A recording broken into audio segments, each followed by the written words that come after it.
एक 19 साल का लड़का बताएगा एस्थमा साइनस, दमा, सांस लेने की जो दिक्कत है उससे कैसे ठीक हुआ जा सकता है।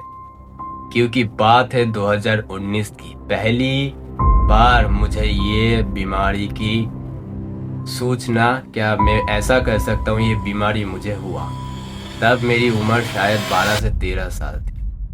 वो महीना भी याद नहीं है, तब मैं छोटा था। बीमारी क्या होता है वही मालूम नहीं था। तो उस टाइम पे पता था कुछ तो हुआ है मुझे। और उस टाइम पे जो घर वाले जो परेशान थे, बा क्या बताऊं, उन लोगों को भी पता नहीं था। परेशान तब होते जब कोई आसपास का डॉक्टर बोल रहा है ये हुआ है तुम्हारा बेटे को, और तब वो डर जाते हैं उस तरीके से। जैसे आप ऐसा कोई न्यूज़ पढ़ लेते हो जो पहले घट चुका है और उस टाइम पे आप रिएक्ट करते हो, लगता है जैसे उसी टाइम पे वो हुआ है और उस टाइम पे आप उधर खड़े हो, इस तरीके से। और शायद ये वीडियो किसी के पास पहुंचा है, तो मैं चाहता हूँ इस वीडियो को पूरा देखो, क्योंकि ये कोई स्क्रिप्टेड वीडियो नहीं है और मैं स्क्रिप्ट में कोई बोलता नहीं।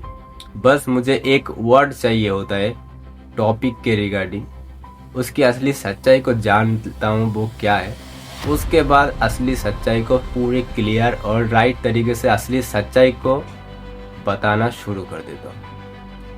तो जो भी हो, तो बात है 2019 की। उस टाइम पे मेरे को पहली बार एस्थमा साइनस की जो प्रभाव है जो वो शुरू हुआ। तब मुझे दमा का बीमारी होना शुरू हुआ। मतलब क्या बताऊँ, मैं शुरू पहले से ही कर चुका था वो। मतलब खान पान, लाइफस्टाइल गलती, हमेशा तालाब, कीचड़, बारिश में भीगना, खेलना, बरसात में, और उसके साथ 2 महीने 3 महीने के अंदर ठंड सर्दी खांसी लगते रहना सालों तक।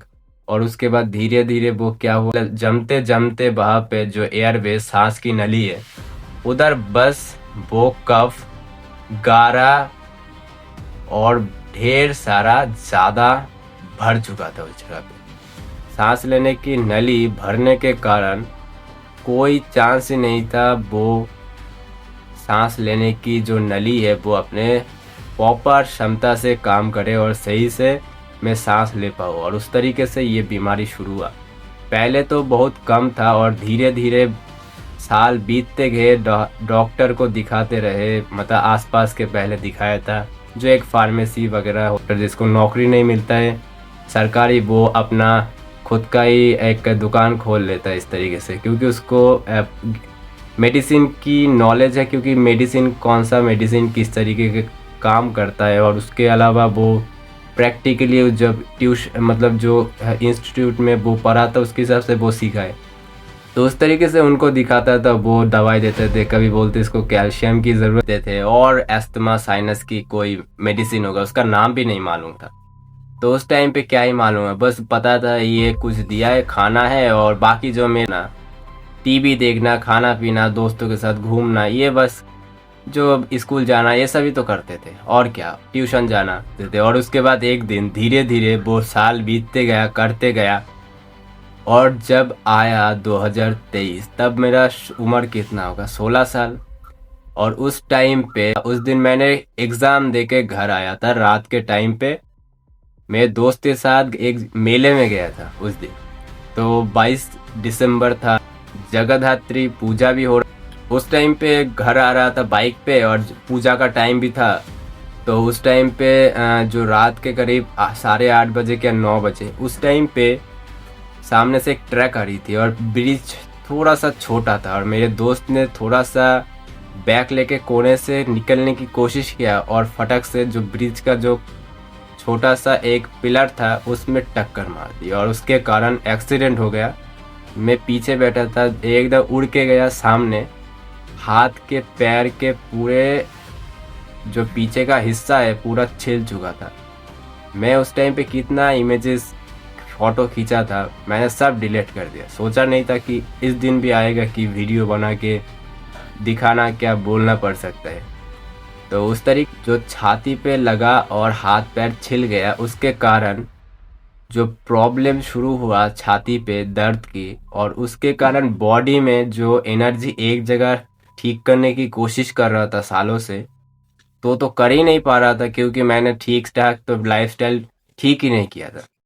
और दूसरी बात, दूसरा प्रॉब्लम आ गया और उसके कारण दोनों जगह एनर्जी बंटने के कारण एक जगह तो कमजोर था ही, दूसरा दीवार भी कमजोर पड़ चुका है। अब किसको वो रोकने जाएगा? एक को रोकेगा क्या दूसरे को? और दूसरे को ही रोकने जाएगा तो जो पहले से ज्यादा बिखर के टूट गया उसको जोड़ने के लिए और भी मेहनत, और उसके कारण और जो दूसरा दीवार है वो भी टूट चुका है। दोनों साइड दीवार टूटने के कारण एक जगह पूरी तरीके से टूट चुका है, बिखर गया है, दूसरा टूट गया है। दोनों को जोड़ने के जो एनर्जी है, जो काम के लिए जो लेबर चाहिए, वो ठीक से दोनों साइड प्रॉपर नहीं कर पा रहा है। किसी को तो एक साइड ज्यादा जाना ही है ठीक करने के लिए, और उस दौरान जो अस्थमा है वो हद से जगह डेंजरस फॉर्म में क्रिएट हो चुका था। सांस लेने में दिक्कत पूरी तरीके से बढ़ गया।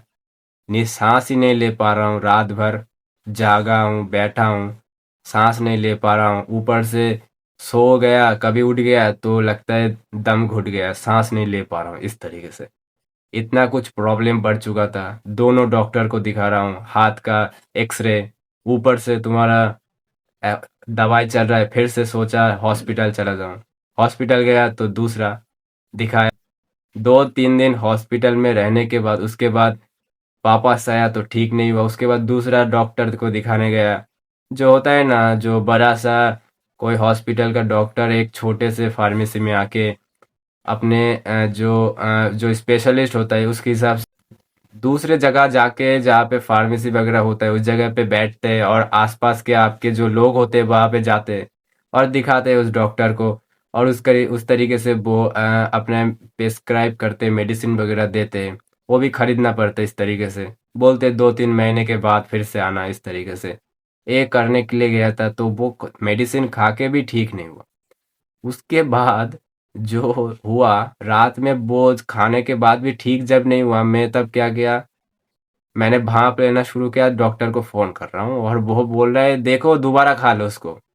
खा लिया तो अब क्या ही बोलेगा, उसको तो बस जो नॉलेज है मेडिसिन का, जो नाम क्या करता है क्या नहीं, उस तरीके से बाकी टाइम तो वही करता रहता है। सर्जरी और कट फट छिल गया तो वो अलग ही बात हो जाता है वो उस डॉक्टर के लिए। पर जो ये जो लाइफस्टाइल बीमारी है इसका जो क्या इलाज कर सकता है? रिपोर्ट निकालना, उसके हिसाब से मेडिसिन, इनहेलर इनहेलर मेडिसिन, उसके अलावा गैस, बहुत कुछ देना है। यही करते रहना है जब तक ठीक ना हो। दुआ करो इस तरीके से।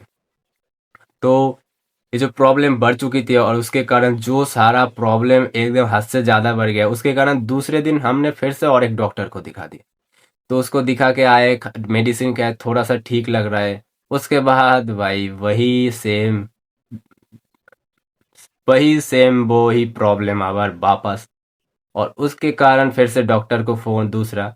तो रात में एक दिन क्या हुआ, हद से ज्यादा बढ़ गई थी और डॉक्टर को फोन करके बोला ये प्रॉब्लम है। तो उसने जब बोला मेडिसिन खाओ और फटक से फोन कट कर, उस टाइम पे मैंने ठान लिया था ये भाई ये नहीं खत्म होने वाला है, ये ठीक नहीं होने वाला है। मेडिसिन का कोई रोल प्ले नहीं हो सकता, ये बस मैनेज करता है, ठीक नहीं करता है पूरी तरीके से।